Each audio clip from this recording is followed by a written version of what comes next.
Bonjour à tous.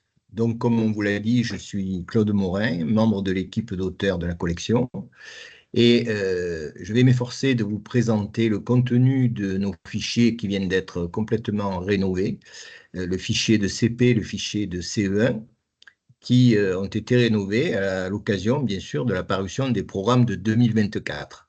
Alors, on peut se demander pourquoi on n'a pas aussi refait le CE2. Le CE2 est évidemment programmé, mais nous n'avons pas eu les forces de produire tout ce travail en une seule année. Donc, vous verrez apparaître le CE2 avec la même démarche à la rentrée suivante. On en est désolé, mais on a préféré faire bien que faire vite. Donc, je vous montre une première présentation de la situation. Vous avez vu comme nous certainement que le rythme d'apprentissage, et des apprentissages en général en mathématiques, est beaucoup plus soutenu que dans les programmes précédents, et ceci dès le CP. D'autre part, il y a bien sûr des contenus nouveaux qui apparaissent, l'écriture à virgule des prix en euros, l'apparition des fractions en CE1 et en CE2. Donc, ça, c'est au niveau des notions, mais une des grandes différences avec les programmes précédents concerne les recommandations des programmes quant à la façon d'enseigner les mathématiques. J'en ai pointé quelques-unes, les principales, en tout cas celles qui ont le plus d'impact sur le fonctionnement de la classe. La première, c'est d'adopter une démarche d'enseignement plus explicite ou d'enseignement explicite tout court. Le second, c'est mettre en place de façon régulière des exercices de fluence en calcul, et ceci dès le début du CP. On connaissait déjà les exercices de fluence en français ou en lecture, mais les exercices de fluence en mathématiques, et particulièrement en calcul, n'avaient pas été encore mis en place. Procéder aussi à des évaluations plus courtes mais plus fréquentes, ce qu'on s'est efforcé de faire évidemment, et renforcer le travail sur la résolution de problèmes. Alors, voilà les quatre principales modifications que j'ai pointées et je vais essayer de vous montrer comment nous les avons prises en compte dans les fichiers de CP et de CE1. Alors, tout d'abord, le fichier élève, qui est au centre de la diapo, se situe dans un environnement de satellite. Vous avez une boîte de matériel qui existait déjà l'année dernière, une boîte de matériel de numération qui comporte un certain nombre d'avantages dans les manipulations. Vous avez un cahier problème qui accompagne ce fichier et il y en a un pour chaque niveau de classe. Mais surtout, vous avez le guide ressources qui est une valise contenant plein d'éléments que je vais vous présenter après. Et avec le fichier élève, si vous équipez votre classe de ce fichier, vous aurez accès à sa version numérique gratuite. Et de la même manière, vous aurez accès au déroulé détaillé des activités que l'on retrouve dans le guide pédagogique, pour le rappeler, pour utiliser des termes connus. Donc, le guide pédagogique se trouve contenu dans un espace plus grand qu'on appelle le guide ressources, et vous y retrouvez le déroulé détaillé des activités, mais en version papier. Il est accompagné de plusieurs choses, donc des mémos qui sont téléchargeables et qui sont bien sûr utilisable par l'enseignant en le photocopiant. Il peut le demander à chaque élève de le coller sur son cahier de mathématiques. On en reparlera plus tard, mais c'est au niveau de l'institutionnalisation de la leçon que le mémo intervient. Et ensuite, un cahier de leçons qui, lui, se concentre sur l'essentiel à retenir de chaque leçon. Ça, c'est l'aspect écrit. Il y a bien sûr les photofiches de différenciation qui sont bien connues, qui existent déjà depuis un certain temps. Chaque photofiche, pour chaque leçon, il y a une photofiche qui contient un exercice de remédiation et un exercice d'approfondissement. Il y a du matériel supplémentaire téléchargeable qui est proposé en fonction des besoins de la leçon, ou pour faciliter la gestion de la leçon, par exemple un tableau à projeter ou un retour sur quelque chose qui a été vu avant. Quand on a jugé nécessaire, on en a fait un matériel supplémentaire. Il y a une méthode d'apprentissage chronologique des tables d'addition qui est très intéressante en CP. Bon, évidemment, en CE1, on retrouvera la même chose avec la table de multiplication. Et vous avez ce qui, pour nous, a été une grande nouveauté, l'apparition de deux types de diaporamas qui sont accessibles en téléchargement, avec un diaporama qui vous permet de gérer ce qui s'appelle le petit rituel, calcul mental, fluence, problème quotidien, dont on va reparler immédiatement après. Ces diaporamas donc, constituent à eux seuls une forme de séance d'apprentissage, parce qu'il y a des rappels, ils sont rythmés au clic par l'enseignant qui les utilise, et ces diaporamas donc, sont spécifiquement orientés vers le petit rituel de calcul, puis un autre type de diaporama est spécifiquement orienté vers les problèmes de référence, des leçons problèmes, dont on reparlera puisqu'on va regarder comment sont construits nos fichiers. Enfin, un dernier point, le corrigé du fichier élève, ça c'est assez classique. Vous retrouvez tout ça dans le guide de ressources, qui est un achat supplémentaire, mais qui, vous le voyez, contient pas mal de choses très utiles pour l'enseignant, et on a fait cela pour faciliter le travail de l'enseignant. Donc, comme vous le voyez, on va le détailler, mais nous avons pris en compte toutes les nouvelles recommandations des programmes de 24, et notre souci a été de simplifier le plus possible la tâche des enseignants ou des enseignantes, tout en proposant évidemment de véritables situations d'apprentissage aux élèves. C'est quand même eux qui sont au centre de nos regards et de notre préoccupation. Alors, le premier point que je voudrais détailler, c'est celui qui concerne une démarche d'enseignement plus explicite. Vous avez sans doute été sensibilisé à la démarche de l'enseignement explicite. D'un point de vue théorique, beaucoup de choses ont été écrites, mais il reste à franchir une étape importante entre la théorie et la pratique de classe. C'est ce que nous avons essayé de faire et que nous vous proposons dans nos fichiers. Donc, nous proposons de vous aider à franchir l'étape entre la théorie et la pratique de classe. Donc là, chaque leçon, évidemment, explicite son objectif d'apprentissage et privilégie la verbalisation des procédures et leur justification. Tant il est vrai qu'on a eu peut-être un peu trop tendance à se rabattre sur tout ce qui est procédural, c'est-à-dire parmi les connaissances des élèves, on fait une distinction assez nette entre ce qui tient à la conception, à la compréhension des notions que l'on étudie, et ensuite ce qui en découle comme une application qui concerne les procédures que l'on emploie, soit pour le calcul, soit pour résoudre un certain type de problème. Et face aux difficultés, je pense que les enseignants comme les élèves ont eu tendance à se rabattre vers cette notion de procédure, c'est-à-dire un savoir-faire qu'on arrive plus facilement à automatiser. Le problème, c'est qu'on n'est pas toujours certain d'employer cette procédure à bon escient. Donc, la démarche qui est visée à travers cette démarche plus explicite, c'est d'amener les élèves à aller plus profondément vers la compréhension, vers le pourquoi de ce que l'on fait. Et je pense que c'est une démarche prometteuse qui pourrait provoquer ce qu'on cherche tous à provoquer, c'est-à-dire des progrès de nos élèves en mathématiques. Alors, je vous projette ici une page du fichier CP avec des encadrés sur la gauche qui indiquent, qui explicitent un peu les contenus de cette page. Donc, en haut de la page à droite, vous avez un cartouche qui est destiné à l'enseignant. Il est écrit assez petit, mais ça ne concerne pas les élèves. Ici, on voit apparaître fluence, c'est-à-dire que lors du petit rituel qui correspond à l'encadré se trouvant sous le titre de la leçon, il y aura une leçon de fluence. Tantôt c'est de la fluence, tantôt c'est du calcul mental.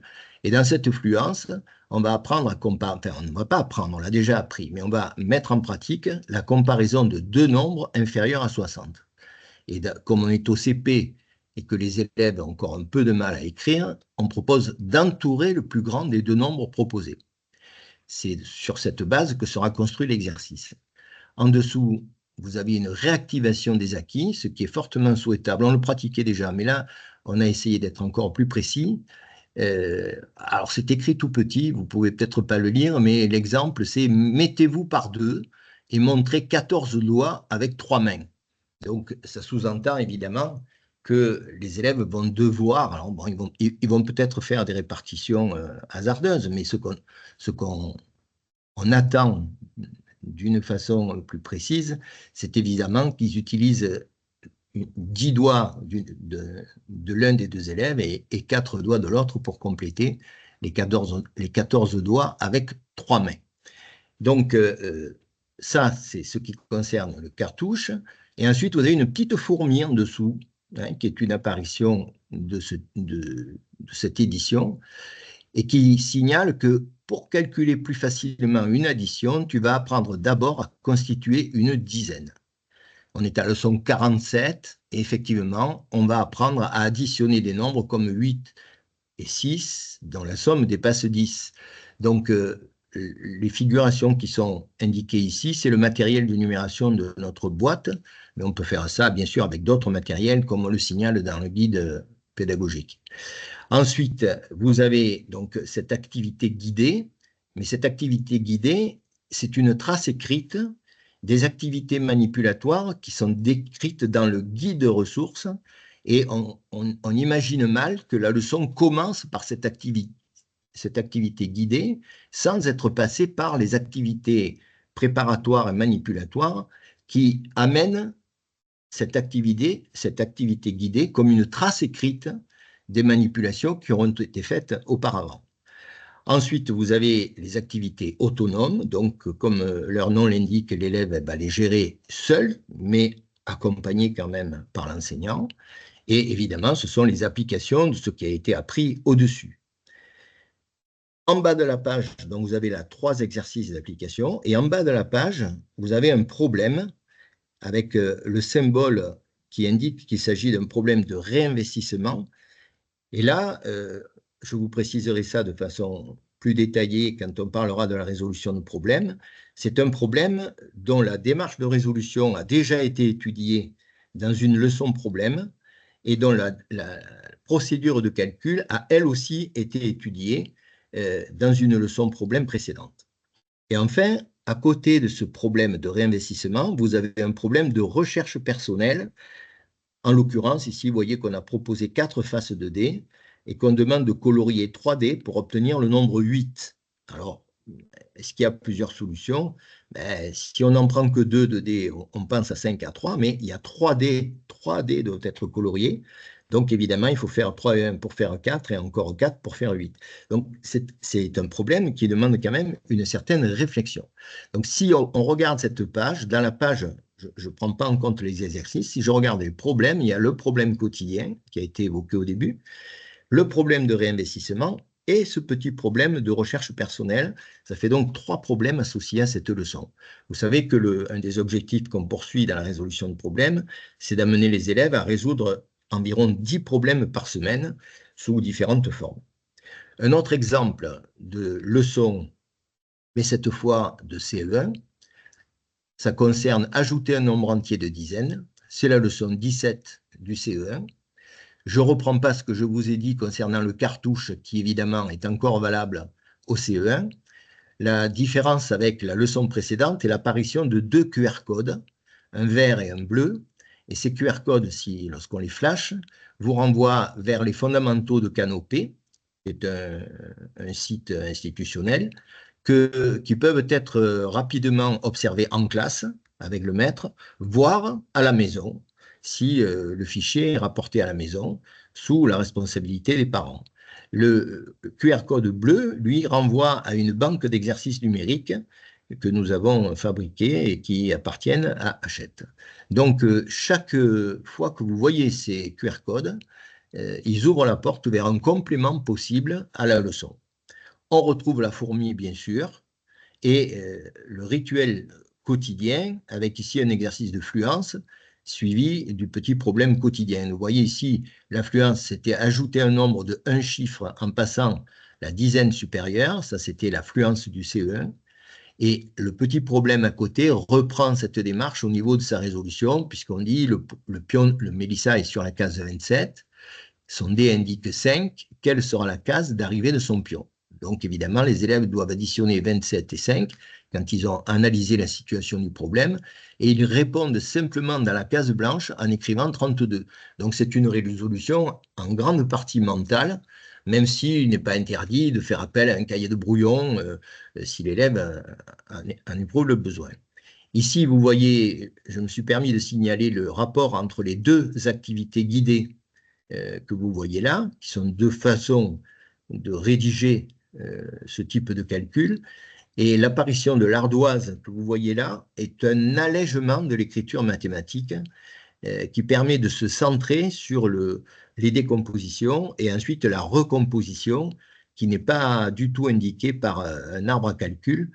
Et cette façon de rédiger est conseillée par les programmes pour aller plus rapidement vers le résultat. Donc, ces deux activités guidées sont reprises en activité autonome en dessous et vous retrouvez encore un problème de réinvestissement et un problème de recherche personnelle.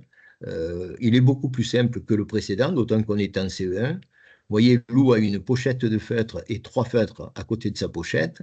Félix a 7 feutres sans pochette. Et on demande, sachant que Lou et Félix ont le même nombre de feutres, combien de feutres contient la pochette de Lou. Donc évidemment, on peut le résoudre en entourant les 3 feutres ou en entourant les 4 feutres de Félix, ce qui reviendrait à symboliser la pochette. Mais il y a un petit travail à faire, ce n'est pas une réponse évidente. Donc voilà un petit aperçu du fichier élève. Mais comme je vous l'ai dit, ce fichier ne peut pas suffire à lui seul pour construire une leçon.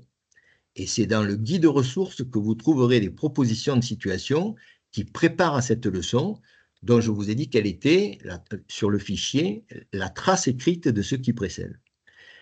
Ainsi, bien sûr, que des conseils pour conduire les activités guidées et les activités autonomes du fichier.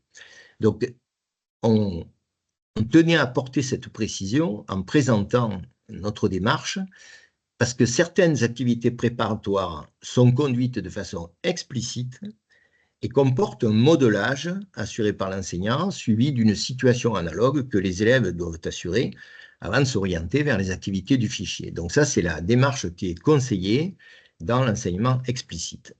Mais d'autres activités préparatoires, notamment celles des leçons problèmes, sont précédées de situations constructivistes, c'est-à-dire plus classiques, dans lesquelles l'élève manipule, fait des constats, formule des hypothèses qu'il cherche à vérifier. Donc cette démarche-là est beaucoup plus connue et nous sommes largement documentés sur toutes ces questions. Et plusieurs chercheurs en didactique et des mathématiques indiquent que la pertinence d'une approche explicite dépend du niveau de compétence des élèves, de la complexité de la tâche à accomplir, mais aussi du temps dont on dispose.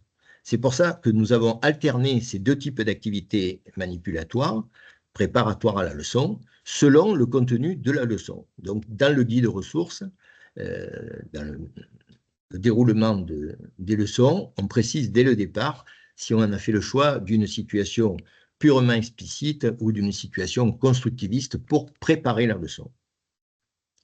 Alors voilà un exemple d'une leçon du guide ressources du CP. Et dans ce cas, on préconise, enfin on a choisi une approche explicite. Le contenu s'y prêtait, il s'agissait de calculer les doubles des nombres de 1 à 10, sachant que dans une leçon antérieure, on est ici à la leçon 28 et à la leçon 20, lors de l'étude de la petite table d'addition, les élèves ont déjà eu l'occasion de calculer ou de revoir les doubles des nombres de 1 à 5. Donc, on considère que ces doubles sont déjà acquis. En tout cas, on les a fait travailler dessus. Et on va les faire travailler en décomposant les nombres à partir de 5 pour calculer le double de ces nombres jusqu'à 10. Donc, je ne vais pas détailler la démarche qui est adoptée ici. Vous voyez qu'on a utilisé des dés de 2 couleurs, l'une pour le dé vert qui est le 5 et une autre pour le complément de 5 au nombre 8 ici. Et pour calculer le double de 8, eh bien, on double ces dés, on les regroupe autrement et on obtient évidemment l'égalité qui donne le double de 8. Donc, je ne vais pas paraphraser tout ce qui est écrit dans cette page, c'était simplement pour vous montrer un exemple de page du guide ressources CP et un exemple de situation dans lequel on a développé donc un modelage, comme vous le voyez sous le titre expérience d'apprentissage. C'est le maître qui fait l'expérimentation en essayant d'indiquer pourquoi il fait ce qu'il fait. L'expression qui a eu beaucoup de succès, a été le maître doit mettre un micro sur sa pensée de façon à ce que tout ce qu'il fait soit clair pour les élèves.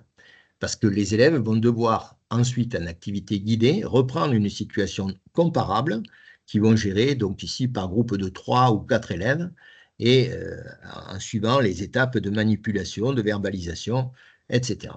Et ce n'est qu'en activité 2 que vous verrez apparaître les manipulations. Voilà, c'est ça, c'est l'activité du fichier qui est explicitée, voilà, dans la bulle de Matix. Exactement. Donc, les activités préparatoires, le modelage et la première activité guidée précèdent la première activité du fichier. C'est l'exercice 1 du fichier. Et ensuite, on s'oriente vers les activités autonomes, une clôture de la leçon dans laquelle il y a une institutionnalisation orale qu'on essaye de construire avec les élèves, et ensuite une institutionnalisation écrite dans laquelle le mémo peut jouer un rôle très utile. Là, il y a la description de la démarche du problème de réinvestissement, du problème de recherche et le contenu de la photofiche qui correspond à la leçon. Donc voilà à quoi ressemble une page du guide ressources du CP. Ici, vous avez une autre page de guide ressources où on a fait le choix de présenter la leçon avec une approche constructiviste. Donc, l'expérience d'apprentissage démarre avec une activité qui est davantage confiée aux élèves que l'activité de guidage précédente. Je ne rentre pas dans le détail, mais vous retrouvez la même structure que dans la page précédente. La seule chose qui change, c'est le choix de la première activité manipulatoire qui prépare la leçon. La clôture de la leçon, vous la retrouvez, l'institutionnalisation écrite aussi, la différenciation par photofiche aussi. Et vous voyez ici une particularité, un petit point de matériel photocopiable qui va accompagner l'activité manipulatoire du début de leçon. Donc, lorsque cela est nécessaire, on associe à la leçon du guide pédagogique, hein, du guide ressources, on associe une photocopie que le maître peut découper, enfin photocopier et découper et distribuer à ses élèves pour lui éviter une préparation supplémentaire. Alors ça, c'était pour vous montrer de quelle façon on avait essayé d'organiser le travail entre le fichier et le guide ressources. Maintenant, essayons de regarder ensemble comment nous avons organisé les exercices de fluence en calcul. Parce que ces exercices demandent un important travail de préparation et de suivi de la part de l'enseignant. Et nous avons tenté, évidemment, de réduire au minimum ce travail, même si il faut quand même que l'enseignant se penche dessus, et notamment en prenant le support téléchargeable des annexes du guide ressources. Elles sont donc photocopiables et peuvent être distribuées aux élèves lors de chaque séance de fluence. On verra à quoi elles ressemblent. J'ai prévu des exemples de ces grilles de calcul. Alors, pour les compléter, l'élève dispose d'un temps limité qui est indiqué au départ et qui est scandé durant la séance par un chronomètre qui est inclus dans le diaporama qui accompagne l'exercice de fluence. Donc, si c'est un exercice d'1 minute, eh bien, l'aiguille met 1 minute pour faire le tour du cadran. Si c'est 2 minutes, elle met 2 minutes pour faire le tour du cadran.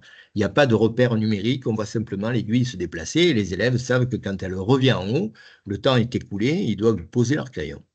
Le score, c'est-à-dire le nombre de réussites de l'élève, est noté par l'enseignant après chaque exercice, ce qui rend l'élève conscient de ses progrès, mais vous verrez qu'il reporte lui-même ses résultats sur une feuille de bilan. Le but à atteindre, évidemment, c'est que le niveau de réussite de chaque élève corresponde au niveau de réussite indiqué par les programmes, et nous espérons aider de nombreux élèves à y parvenir avec l'organisation que nous avons choisie. Les séances de fluence alternent avec des séances de calcul mental lors du rituel quotidien que j'évoquais tout à l'heure. Donc, lorsqu'on a étudié une séance concernant une procédure de calcul ou la maîtrise de certains faits numériques, 2 séances de fluence successives vont faire suite à la leçon dans les jours suivants. Ces 2 séances s'enchaînent et elles portent toutes les 2 sur la même procédure de calcul ou sur le même répertoire de calcul qui a été étudié dans la leçon. Donc, les grilles de calcul, je vous l'ai dit, sont téléchargeables et photocopiables dans les annexes du guide ressources. Et un diaporama téléchargeable permet de conduire chaque rituel quotidien qui contient du calcul mental ou une séance de fluence. Je me permets d'ajouter que ce diaporama est une aide précieuse pour l'enseignant parce qu'il contribue à faire du rituel quotidien une véritable séance d'apprentissage. Il y a une partie rappel, une décomposition du travail qui est attendu et un rythme de travail qui permet à l'élève de travailler en toute tranquillité, sans sauter d'étapes et sans être soumis à la pression. Donc, nous conseillons de dissocier de la leçon de mathématiques ce rituel quotidien parce qu'il constitue en lui-même un temps particulier et nous pensons qu'il est préférable de le décaler de quelques minutes. Alors, par exemple, si le rituel quotidien a lieu en entrant en classe le matin, on pourrait imaginer que la leçon de mathématiques pourrait avoir lieu après la récréation du matin. C'est un exemple, ce n'est pas une obligation, mais c'est un exemple qui nous paraît souhaitable. Et enfin, une troisième séance de fluence est proposée lors de l'évaluation qui apparaît toutes les 4 à 6 leçons dans les fiches qui sont intitulées « Je fais le point ». Et la grille de cette fiche d'évaluation figure dans le fichier en fin de période. Donc, voilà à quoi ressemble une grille d'entraînement, séance 1, séance 2. Vous voyez la séance 1, ici, c'est le thème retranché 1, retranché 2. Donc, les calculs sont écrits dans la partie grise et l'élève doit entourer le résultat dans la partie blanche. Donc, il dispose pour cela d'un temps limité. Il est indiqué ici, mais bon, vous ne le voyez pas parce que c'est caché par un général. Je pense qu'ici, c'est 1 minute. Quand les calculs sont plus compliqués, on a des durées de 2 minutes par moment.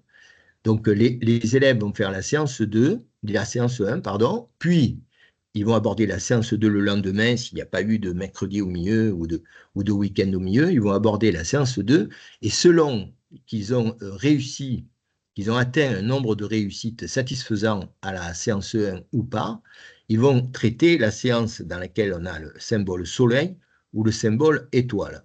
Donc, le symbole soleil, c'est si les élèves ont besoin de plus de pratique, ils refont les mêmes items que la séance 1, mais dans un ordre différent. Donc, vous pouvez constater que les calculs de la séance 1 reviennent dans la séance 2, mais au lieu de commencer par 8-1, 8-2, on commence par 5-1, 5-2, qui se trouvait un peu plus loin dans la première grille. Tandis que la séance étoile s'adresse à des élèves qui ont bien réussi la première séance et qui vont faire des calculs différents, mais toujours sur la même procédure de calcul. Donc ça, c'est le petit rituel. Je vais vous montrer à quoi ressemble ce petit rituel.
Vous avez par contre là un aperçu, c'est une saisie d'écran, un aperçu de ce que contient ce diaporama.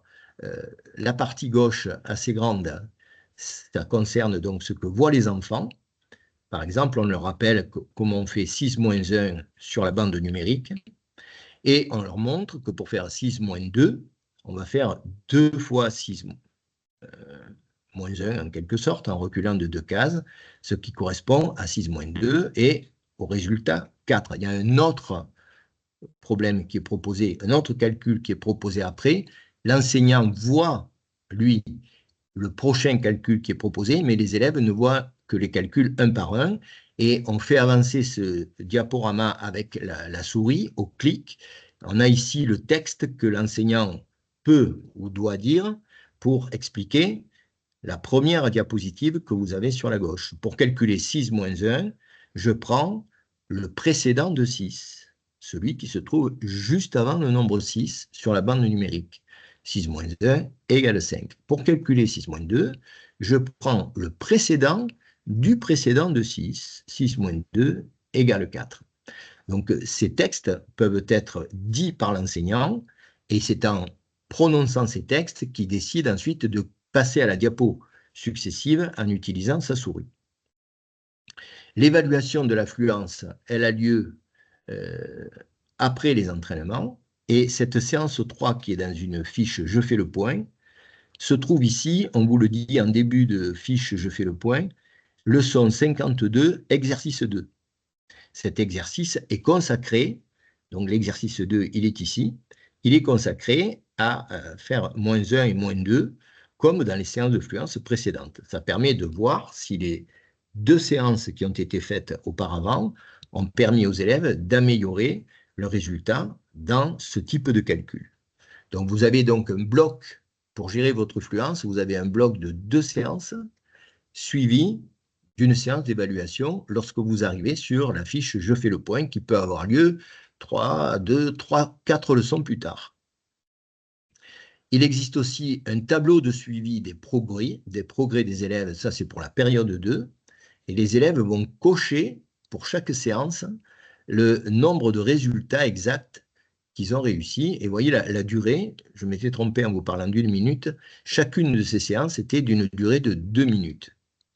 Donc, ça permet de visualiser les progrès des élèves, aussi bien pour le maître que pour l'élève, qui voit que, comme le dit Matix, le petit bonhomme de notre collection, en bas de la page, tu vas voir, ton score va s'améliorer avec l'entraînement. Et c'est effectivement le but des exercices de fluence. Deuxième aspect des choses, procéder, non, ce n'est pas le deuxième, c'est le troisième, procéder à des évaluations brèves mais fréquentes. Alors, effectivement, ces évaluations sont proposées dans les fiches intitulées « Je fais le point ». Elles figurent dans le fichier. Certains enseignants préfèrent les utiliser comme des séances d'entraînement à l'évaluation et utiliser les évaluations qui sont proposées dans le guide pédagogique ou dans les photofiches auxquelles les élèves n'ont pas accès. Donc, ça, chaque enseignant ou enseignante le décide lui-même, et elles reprennent évidemment, elles proposent un exercice sur chacune des leçons qui ont été proposées dans la période qui a précédé le Je fais le point. Donc, on est passé d'une évaluation de ce type par demi-période qui s'étalait sur 2 pages, nous sommes passés à 2 évaluations par demi-période, et chaque évaluation est plus courte, elle ne s'étale que sur une seule page. Cela permet à l'enseignant, évidemment, de contrôler la progression de tous ses élèves et de ne pas laisser s'installer de trop longues périodes d'échec chez certains élèves sans leur proposer de situations de remédiation. Donc, la brièveté et la fréquence des évaluations me paraît aussi être un point positif de cette évolution de la pratique de classe. Là, vous avez 2 exemples d'évaluation de CP, l'une en leçon 46, l'autre en leçon 51. Je fais le point 7, ça c'est je fais le point suivant. Donc il y a eu, vous voyez, entre 46 et 51, il n'y a eu que 5 leçons qui se sont déroulées. Ici, donc on voit colorie le chemin du 10 sur les compléments à 10. Ici, complète le tableau des compléments à 10. Complète selon l'exemple une écriture d'un nombre en lettres qui sont proposées chaque fois, la décomposition en dizaines d'unités, puis en somme de 10, et une décomposition canonique. L'élève doit refaire ce travail sur chacune des lignes qui comportent l'écriture d'un nombre en lettres. Entoure le plus petit nombre chaque étiquette, comparaison, et enfin colorie la bande la plus longue parce que cette période devait contenir une leçon de géométrie sur la comparaison des longueurs. Voilà, c'est assez rapide, mais il y a quand même un temps de travail suffisant pour l'élève. Donc, ça constitue en gros une leçon, même si c'est un peu plus court qu'une leçon préparée avec des activités préparatoires. En leçon 51, vous voyez, le support est le même, mais le contenu, bien sûr, a changé. L'arbre à calcul pour utiliser le complément à 10 pour calculer 7 plus 6 ou 8 plus 6. Un rangement de nombres, donc là, il y a 4 nombres à ranger, et écrire un nombre qui s'intercale, colorer en rouge le ballon qui est sous le banc et en vert le ballon qui est sur le banc. C'est évidemment le maître qui va lire les consignes.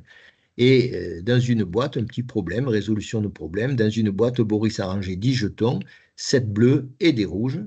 Combien de jetons rouges contient la boîte?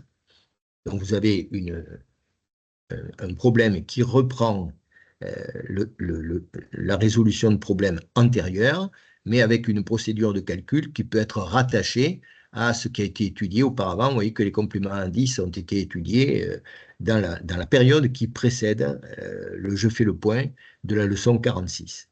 Il faut dire aussi que pour chacune de ces évaluations, il y a une petite étoile à côté de l'exercice qui doit être coloriée quand l'exercice est réussi par l'élève, c'est l'élève qui gère ça, et à la fin de l'exercice, il compte le nombre d'étoiles qu'il a coloriées. Si elles sont toutes coloriées, évidemment, il a la médaille d'or. S'il y en a une qui n'est pas coloriée, il a aussi la médaille d'or. S'il en a colorié que 3 ou 4, il a la médaille de bronze, et évidemment, la médaille d'argent, pardon, et dans l'autre cas, il a la médaille de bronze. Il s'avère que des retours que nous avons des enseignants qui pratiquent cette méthode sont très, très intéressés et ils disent surtout ne supprimez pas les médailles, ça plaît beaucoup aux élèves. Alors c'est une indication qui vaut ce qu'elle vaut, mais qui permet quand même à l'enseignant d'avoir une idée du niveau de réussite de ses élèves. Ensuite, nous avons renforcé le travail sur la résolution de problèmes. On vous a rappelé que les élèves devaient résoudre 10 problèmes par semaine, et je fais le bilan de tous les types de problèmes qu'ils vont rencontrer très rapidement. Ils résolvent donc un petit problème quotidien lors du rituel. Ce problème est le prolongement du calcul mental ou de l'affluence précédente. Exemple, Théo a 5 bonbons, il en mange 2, combien de bonbons lui reste-t-il? On est toujours en CP. On a utilisé préférentiellement les documents de CP par rapport à ceux de CE1, parce que lorsqu'on a rédigé cette présentation, le CE1 n'était pas complètement achevé au niveau de ses satellites. Donc voilà, c'est pourquoi vous voyez plus de documents CP que de documents CE1. On a renforcé donc ce travail de la résolution de problèmes en proposant dans chaque leçon ou un problème d'application ou un problème de réinvestissement. Alors ici, c'est un problème de réinvestissement du CE1. Roméo a une collection d'images, on ne sait pas combien il en a, il en donne 57 à Vadim. Maintenant, il lui reste 132 images. Donc, vous voyez qu'il s'agit de trouver la valeur de l'état initial d'une transformation soustractive. Combien d'images possédait-il au début? Ce type de problème a été étudié dans une des leçons problèmes qui ont précédé. Par contre, la valeur des nombres a pu évoluer et cette taille des nombres évolue en fonction des leçons de calcul qui ont été rencontrées après que cette méthode, enfin, que ce type de problème ait été étudié dans une leçon. Donc le problème a la même structure, il peut avoir la même schématisation, la procédure de résolution est connue des élèves, mais ils peuvent avoir de nouveaux moyens pour calculer, pour effectuer le calcul qui est associé à ce problème. Donc il y a une évolution au niveau des procédures de calcul et une référence pour la procédure de résolution aux leçons qui ont été étudiées antérieurement. On voit ici un exemple de problème de recherche personnelle adapté au CE1. On demande aux élèves de former 10 € avec 6 pièces de 1 € ou 2 €. Donc la contrainte, elle est double, former 10 €, mais utiliser les 6 pièces. Donc il faut qu'ils écrivent 1 € ou 2 €, évidemment, dans les pièces qu'ils ont là. Donc, évidemment, s'ils commencent qu'avec des 2 €, ils vont en remplir 5, ils auront 10 €, mais ils n'auront pas complété les 6 pièces. Donc, vous voyez, cette double contrainte fait que cette situation n'est pas si simple que ça. En général, on propose des jetons pour que les élèves puissent manipuler avant de se lancer dans la rédaction. À la fin de chaque période, il s'agit d'une page spéciale qu'on a intitulée « Je cherche » et qui comporte un ou deux problèmes atypiques, c'est-à-dire des problèmes qui n'entrent pas dans la catégorie des leçons problèmes qui sont étudiées dans le fichier et dans lesquels les élèves doivent se livrer à des essais pour éprouver la validité de leur proposition, pour la faire évoluer vers une solution compatible avec l'énoncé. Donc, vous voyez ici, c'est ce qu'on a appelé problème de la fleur. Au centre de la fleur figure le nombre à atteindre en additionnant tous les nombres écrits sur les pétales de la fleur. Donc ici, il faut atteindre le nombre 10, de telle sorte que il faut intégrer déjà les 2, 3 qui sont là. 3 et 3, ben, ça fait déjà 6. Donc, il faut arriver à faire 4 avec les 2 fleurs qui sont là. Donc, vous voyez les situations de solutions qui s'offrent à vous. Bien sûr, 2 et 2, 3 et 1 sont des solutions tout à fait satisfaisantes. Dans la deuxième fleur, il y a un seul nombre qui est indiqué. Donc là, évidemment, il y a 3 cases vides. Il faut arriver à former un nombre 8 avec ces 3 cases vides. Voilà, c'est un problème de recherche qui admet très bien qu'on puisse faire des erreurs et revenir en arrière.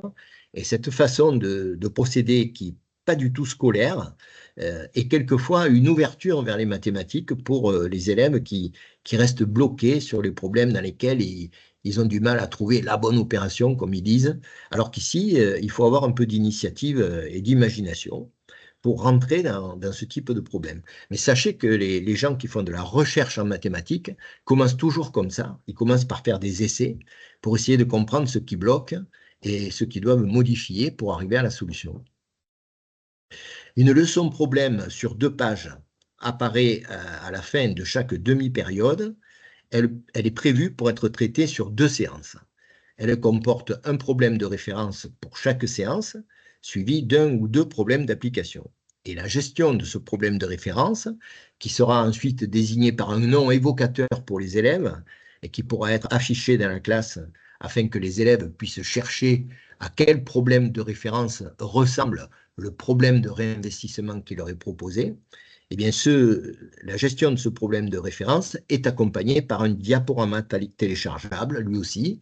Il découpe la séance par des animations qui laissent le temps aux élèves de faire évoluer progressivement leur conception vers plus d'abstraction, et il est d'une aide précieuse pour les enseignants pour gérer ce type de séance.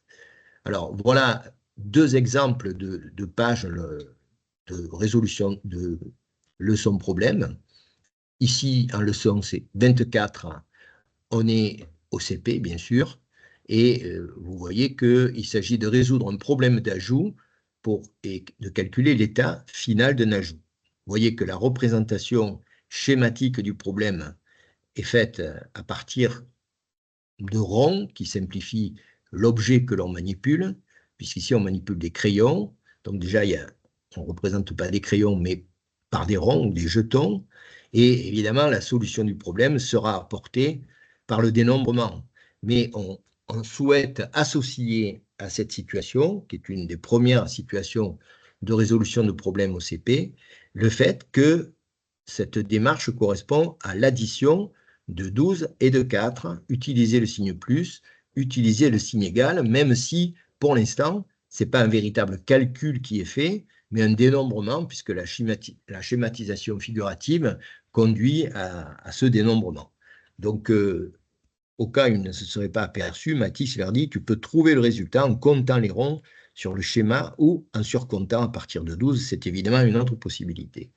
Il ne faut pas oublier de compléter la phrase réponse, et vous voyez là les différentes étapes de la résolution. D'abord, comprendre l'énoncé, que dois-je chercher, imaginer la situation, ce qu'on essaye d'accompagner par une petite illustration, modéliser le problème en schématisant, puis ensuite en choisissant une opération. La véritable modélisation, c'est l'opération, hein.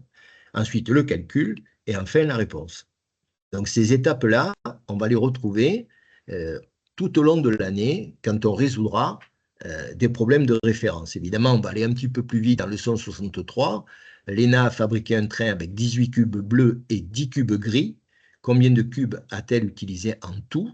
Il s'agit là d'initier non pas la réunion de deux ensembles qui ont été rencontrés en leçon 11, je crois, mais une forme de schéma, des schémas en barre, dont vous avez certainement déjà entendu parler, des schémas sur lesquels les objets ne figurent plus, mais leur quantité est simplement indiquée. Donc, quand on a 18 cubes bleus qui sont associés à 10 cubes gris, évidemment, comment fait-on pour calculer le nombre total de cubes? Eh bien, ce schéma de juxtaposition des longueurs va déboucher sur l'idée qu'il faut faire une addition, et c'est ce qui sera associé à ce type de schéma. On a un autre schéma avec un jardinier en dessous qui a 37 tulipes rouges et 10 tulipes jaunes. Combien de tulipes a-t-il en tout? On retrouve le même schéma en barre, évidemment, que dans l'exercice du dessus. Donc là, ici, le but de l'exercice, c'est résoudre un problème du champ additif avec un schéma en barre.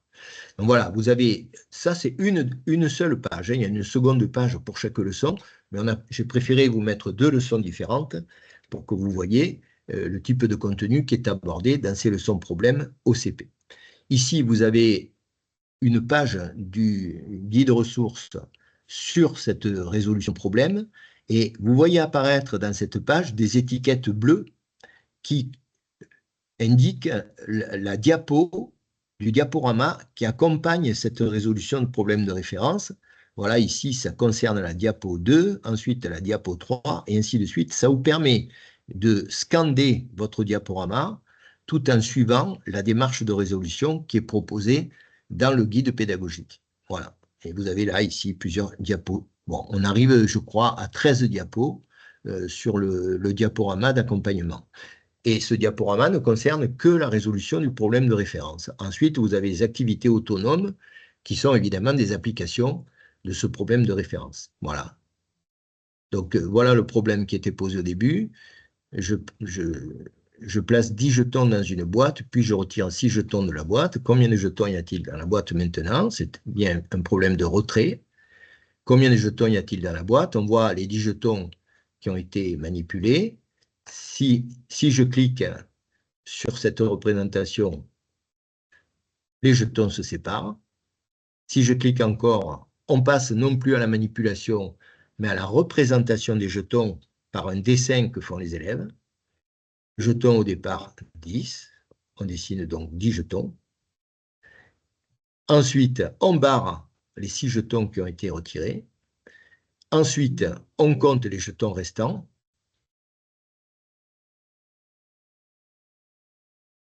On compte les jetons restants et avec un clic supplémentaire, on voit apparaître jetons à la fin, 10 moins 6.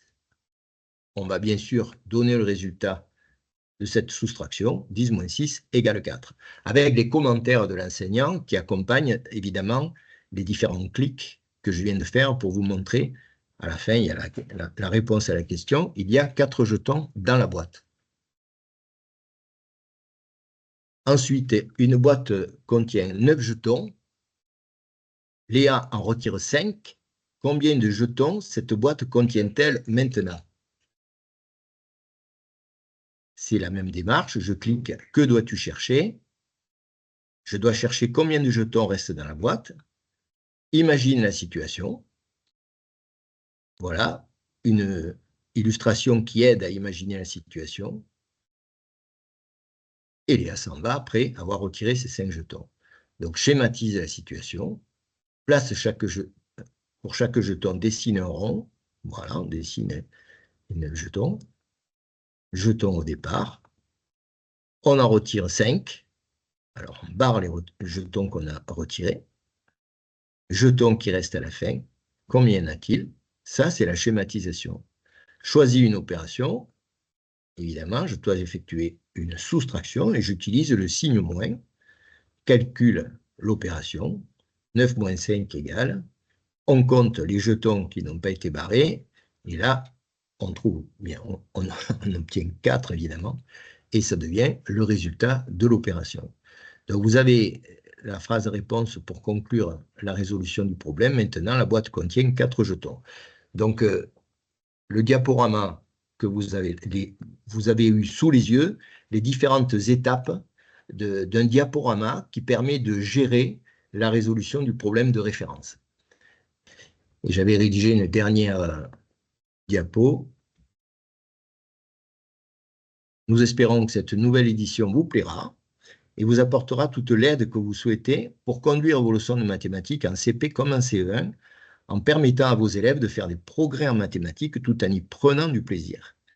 Donc, je vous remercie de votre attention et selon le cas, je vais tenter de répondre à vos questions si vous m'en soumettez. Merci. Alors, je reprends la parole simplement pour transmettre les questions.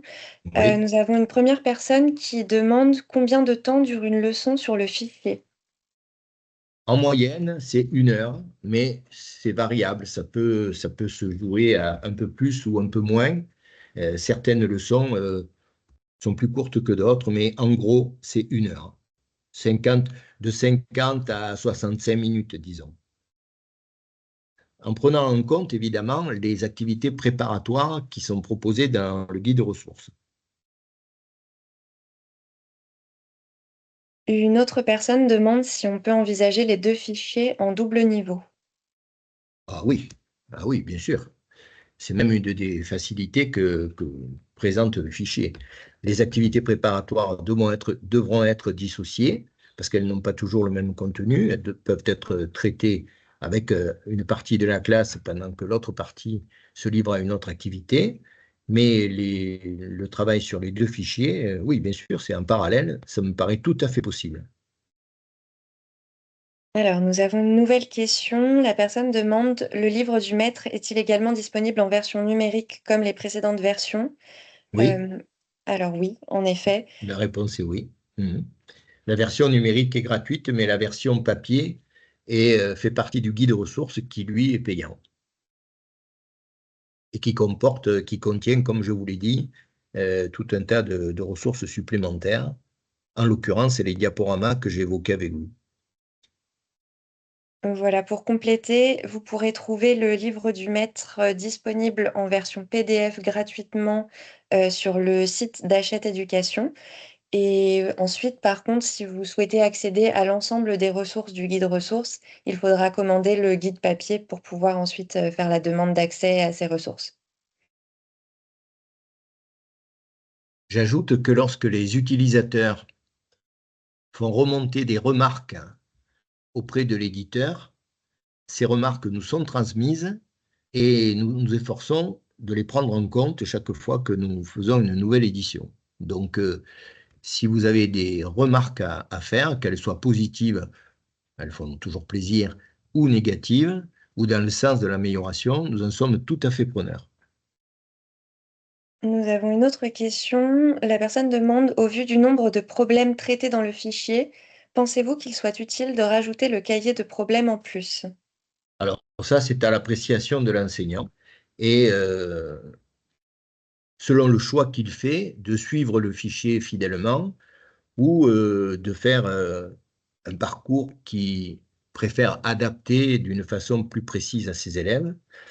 Il aura une plus grande liberté avec le cahier problème qui reprend la progression des problèmes. Elle ressemble beaucoup à celle que nous avons adoptée dans le fichier, mais c'est pas la même gestion. Il y a une plus grande indépendance. On peut imaginer que certains élèves travaillent sur un certain type de problème dans le cahier problème, d'autres sur d'autres types de problèmes. C'est complémentaire, ça peut intervenir comme un support de différenciation, mais pour répondre à la question, est-ce qu'il est nécessaire? Non, pas forcément. C'est à l'appréciation de l'enseignant. Il est bien évident que quand je dis enseignant, il faut entendre enseignant ou enseignante, parce que cette lourdeur de présentation orale n'est pas habituelle, mais il va bien évidemment dans notre esprit que le, le, le nom masculin ne désigne pas qu'une personne de sexe masculin. Ah, nous en avons une supplémentaire. Concernant les devoirs à donner, que nous conseillez-vous? Alors, les devoirs à donner, c'est un terme qu'on n'emploie pas vraiment, mais avec le mémo et le cahier de leçons, on a un support écrit qui devient un cahier de support de leçons qui peuvent être travaillés à la maison pour les enfants qui en ont besoin, qui en ont les moyens, parce que malheureusement, tous les parents ne sont pas disponibles pour les aider à faire ça. Mais les devoirs, pour moi, c'est avant tout retourner sur la leçon et s'assurer qu'on a compris l'essentiel de la leçon. Le travail écrit, comme on peut l'entendre dans des classes d'un niveau un peu plus élevé, n'est pas véritablement attendu des élèves de CP ou de CE1. C'est plutôt un travail d'apprentissage de leçons et éventuellement apprentissage de répertoire au niveau des faits numériques. Ça, c'est quelque chose d'important qui peut renforcer le travail qui est fait en fluence au niveau des calculs. Parce que ces classes de CP et CE1 sont déterminantes quant à l'entrée des élèves dans le calcul. Et il me semble que, de ce que j'ai pu observer, c'est par le calcul qu'on entre dans les mathématiques. Soit on arrive à comprendre un certain nombre de démarches de calcul qui sont des démarches simplificatrices et à voir l'intérêt qu'on a et du bénéfice qu'on en retire, soit on passe à côté de cette porte-là et on est handicapé tout au long de sa scolarité parce que lorsqu'on veut faire une soustraction, on ne sait pas combien vaut 12 moins 5, une addition, on a des retenues, 15 moins plus 8, combien ça fait. Si ça ne vient pas tout de suite, on dérègle les algorithmes, on se perd dans le raisonnement. Et l'apprentissage du calcul me paraît vraiment fondamental dans ces classes de CP-CE1. Donc, demander aux parents de faire travailler les élèves sur des apprentissages de faits numériques peut être une demande tout à fait justifiée dans ces petites classes.